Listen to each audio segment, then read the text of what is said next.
Siz hech qachon bunday darvozabonni ko'rmagansiz. U darvozabon sifatida 129 ta gol urgan va bu hazilmas. Bu tarix. Bizga obuna bo'ling, original kontentlar hali oldinda.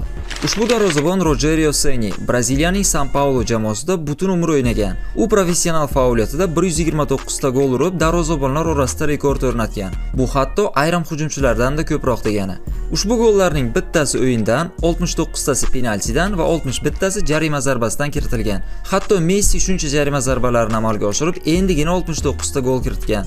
Rogerio Ceni 25 yillik faoliyati davomida 1200 ta o'yin o'tkazadi va bu ham darvozabonlar orasida rekord. Ceni nafaqat darvozabon edi, u jamoasining sardori, jarima zarbalarini bajaruvchi va hatto murabbiy bo'lgan. 2010-yilda u bir mavsumda 16 ta gol kiritib, mutlaq rekord o'rnatadi. Hatto hozirgi paytda ba'zi top hujumchilar bir mavsumda 16 ta gol kirita olishmayapti. Shunchaki tasanno. Bunday darvozabon kelajakda yana uchrashi mumkinmi? Fikrlaringizni izohlarda yozib qoldiring.